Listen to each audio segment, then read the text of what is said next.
Adolatli jamiyat aqlli shahar loyihalari davom ettiriladi. Bunga yangi tayinlangan Premyer ministr Muhammadqali Abilg'aziyev ishontirmoqda. Uning aytishicha, bu vaqtgacha bo'lgan dasturlar, uning ichida adolatli jamiyat loyihasi asosidagi boshqaruv jarayonlari, almashtirish va raqamli dasturlarni davom ettirish zarur. Yangi hukumat rahbari o'z ishini juma kuni boshladi. Bunga prezident imzolagan farmon imkon berdi. Premyer bilan birga bir qancha hukumat a'zolari, vitse-premyer ministrlar yangilandi. Bu vaqtgacha bo'lgan hukumat rahbari Sapar Isaqovga Jo'g'org'i Kengash ishonchsizlik bildirgan.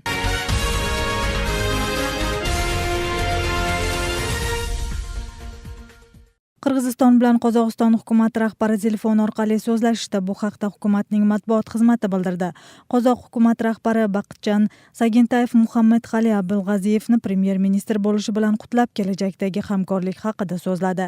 Baqitjon Sagintayev 2016-yildan beri Qozog'iston hukumatini boshqaradi. Bu vaqt oralig'ida Qirg'izistonda 3 marta hukumat almashdi. Muhammadqali Abilg'aziyev mustaqillik yillaridagi 30-hukumat rahbari qatori ish boshladi.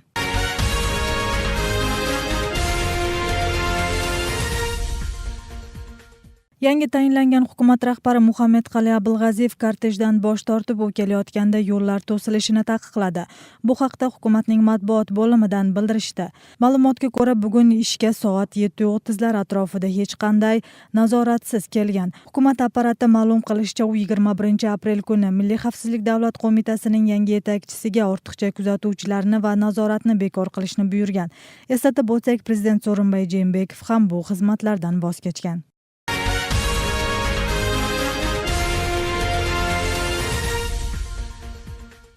Batken oblastidagi yer ko'chki to'sib qolgan ichki yo'lning 70 metri va sug'orish kanali ham tozalandi.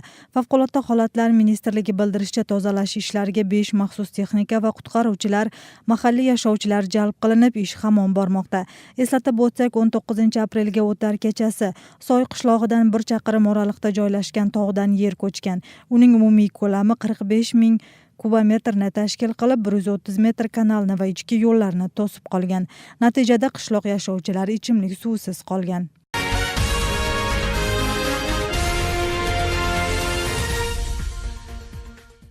O'lka hududida so'nggi haftada 22.283 yo'l qoidasini buzish fakti sodir bo'lgan. Bu haqda bugun 23-aprelda Yo'l harakati xavfsizligini ta'minlash bosh boshqarmasining matbuot xizmati bildirdi. So'nggi haftada mast holatda 226 haydovchi mashina boshqarganda qo'lga olinsa, 2841 haydovchi katta tezlikda ketayotganda to'xtatilgan. Shuningdek, yana 19216 haydovchi turli yo'l qoidalarini buzib jarimaga tortilgan. 866 avtomashina esa jarima maydoniga olib kelingan.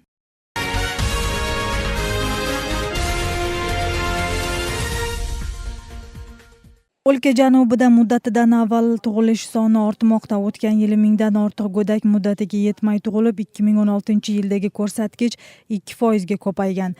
Muddatidan avval tug'ilishning ko'payishiga tibbiy uskunalarning yetishmovchiligi ham sabab. Natijada og'ir ahvoldagi go'daklarni saqlab qolish imkoni oz bo'lmoqda. To'laqonli sharoitlar qachon tuziladi? Muxbirimiz javob izlagan. Bu bolalar oyiga yetmasdan tug'ilgan. Kattasining vazni ayni vaqtda 1 kilogramm 50 gramm bo'lsa, ikkinchisi 1 kilogramm 600 grammni tashkil etadi. Ikkisining ham ahvoli og'irligi aytilmoqda. Biz baldardan avvalo жақшырып, o'z aldincha dem olganga чейин qaraymiz. Hozir kislorod terapiyasi orqali dem olib жатышат. Bo'l yil менен 1 oyda kuvezdan chiqariladi. O'sh shahar tug'ruqxonasida oyiga yetmasdan tug'ilganlarni parvarish qiladigan 7 ta kuvez bor. Hozir u yerda 15 nafarga yaqin go'dak yotibdi. Sababi shahar tug'ruqxonasining janubiy hudud bo'yicha yolg'iz perinatal markazi bor. Oyiga yetmasdan tug'ilganlar xuddi shu markazda parvarish qilinadi. Shu sababli aytilgan uskuna yetishmaydi. Tibbiy uskunalarning yetishmasligi og'ir ahvoldagi bolalarning rivojlanishida va qayta tiklashda o'z ta'sirini ko'rsatadi. Mana shular va ayollar o'z vaqtida ko'rikdan o'tmaganligi sababli o'tgan yili 27 nafar bola olamdan o'tgan. Shu bilan birga juda og'ir ahvoldagi bolalar salomatligini tekshiradigan shifokorlar yetishmaydi. Masalan, qoidaga ko'ra bitta shifokor 5-6 nafar bolani nazorat qilish kerak bo'lsa, bu yerda bitta shifokor ba'zan 15 tadan 25 nafargacha bolalarni qarab turishlari kerak. Bizde ошол түнчтүк аймакты тейлегендигине байланыштуу бизде өтө жогорку категориядагы ошол ымыркайлар дарыгери жетишерлик эмес. Көбүнчө бизде жаш кадрлар, биз ошолорду даярдап, үйрөтүп, койгон убакта булар айлык маянасынын аздыгына байланыштуу мындай чет жактарга чыгып кетип атышат. Endi bu masalalarni hal etish uchun yangi loyiha ishlay boshladi. Aniqroq aytadigan bo'lsak, onalar va bolalar salomatligini himoya qilish tizimini mustahkamlash deb nomlangan loyiha Qirg'iziston janubida amalga oshadi. Bunday og'ir ahvoldagi tezkor yordam ko'rsatish va ularni davolash, katta qilishga yo'naltirilgan uskunalar berila boshladi. Shu bilan birga 500 nafar shifokor bolalar sog'lig'ini tiklash, g'amxo'rlik qilishni zamonaviy usullari bo'yicha amaliy o'qishdan o'tkaziladi.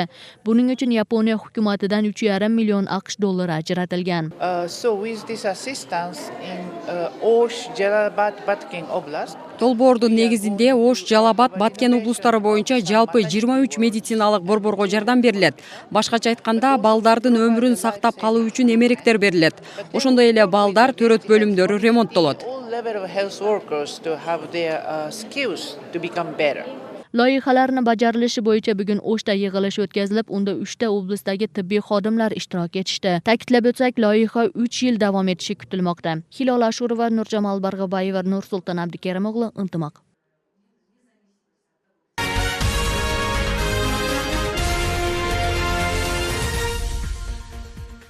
May oyining boshida qirg'izistonliklar 3 kun dam olishadi. Qaror 2018-yildagi dam olish va bayram kunlaridan samarali foydalanish maqsadida qabul qilinib, tegishli qarorga hukumat tomonidan martda qo'l qo'yilgan.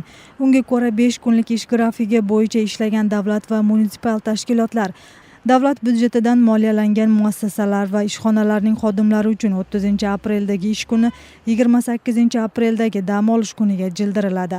Aniqroq aytganda, qirg'izistonliklar 29-30-aprel va 1-may kunlari dam olishadi.